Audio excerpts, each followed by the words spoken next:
Түркі халықтарының әдеп-ғұрпында, салт-дәстүрлерінде, өнерінде, тілінде көптеген ұқсастықтар бар. Музыкалық аспаптарда да ұқсастықтар жетерлік.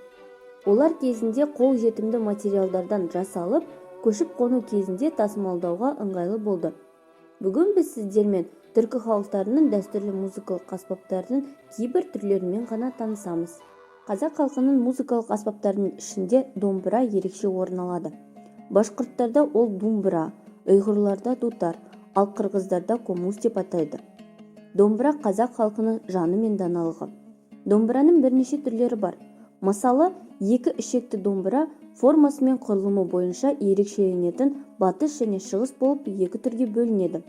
Батыс домбырасының бас бөлігі сопақша және көлемді болады, ал мойыны жіңішке, ұзын. Шығыс домбырасының бас бөлігі тікбұрышты, жалпақ, мойыны қысқа әрі жайпақ болып келеді. Үш ішекті Абайдың домбырасы. Абай домбырасы үш ішекті балалайкадан алды. Абай орыс мәдениетіне құрметпен қарады және өзі үшін дәл осындай үш ішекті етіп тапсырыс берген. Түркі халықтарының соқпалы музыкалық аспаптары. Қазақтарда ол даңғыра, башқұрттарда доңғора, қырғыздарда доғыл, ал өзбектерде дойра деп аталады. Дойра өзбектердің ең сүйікті соқпалы аспабы. Ағаш жиектің бір жағы қатты былғары мембранамен жабылған, ал екінші жағында металл сақиналары бар. Музыкант екі қолының саусақтарымен қатты тартылған теріге ұрады, сонымен бірге ол дойраны қағып-қағып қояды. Осылайша ырғақты соққылар металл сақиналардың үнімен бірге үйлеседі. Шебер музыкантшының қолында дойра самал желдің немесе көктемнің күн күркіреуі сияқты әртүрлі дыбыстарды шығара алады. Көшпелі халықтардың шағын музыкалық аспаптарына қырғыздардағы ежелгі шертпелі музыкалық аспап темір қомыз жатады. Қазақтарда шаңқобыз, башқұрттарда кубыз, Тува халқында хомуз деп аталады. Темір қомыз металдан жасалады. Оны ауызда ұстап, тілді қозғап отырып, ауаны шығару арқылы одан әртүрлі дыбыстарды шығаруға болады. Аспаптың көмегімен адамның даусына, құстардың әніне, жылқылардың шабысына, табиғат дыбыстарына еліктеуге болады. Тальян гармон. Татарлардың қолмен ойналатын клавишті пневматикалық аспабы. Атауы итальянка сөзінің қысқаруынан шығады, яғни итальяндық жүйедегі гармон. Мұндай құралдардың айрықша ерекшеліктері арасында көрік бар клавишті екі жартылай корпустың болуы. Көлемі және салмағы кішігірім гармондарды қолда ұстап ойнайды. Ірілеу гармондарды отырып тізеде ұстап, немесе белдікшелерін иыққа тағып отырып ойнайды.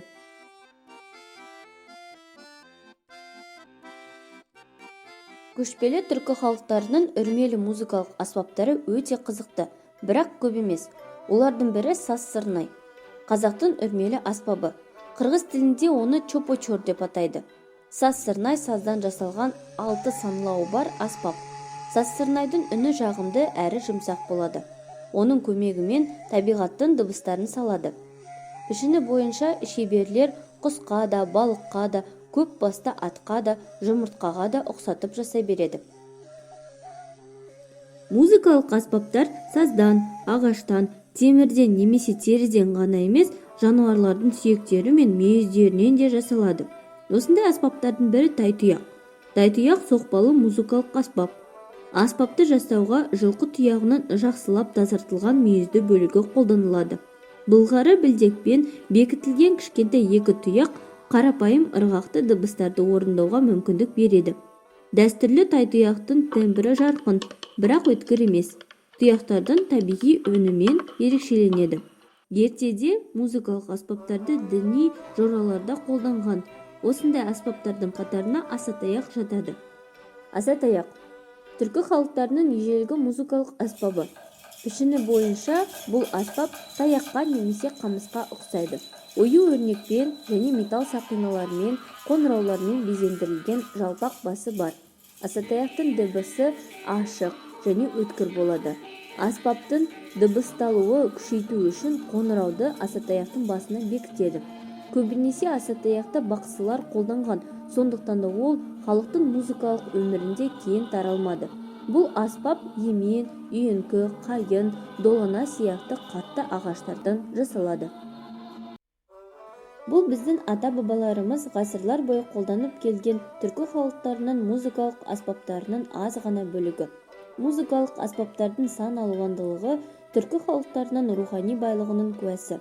Бүгінгі таңда фольклорлық ансамбльдерде ұлттық музыкалық аспаптарда шығармаларды орындау үлкен мәртебе. Қазақстанда тұран, хасақ, белес этнофольклорлық ансамбльдер танымал. Олар ата дәстүрді сақтай отырып халық музыкасын дәріптеушілер болып табылады.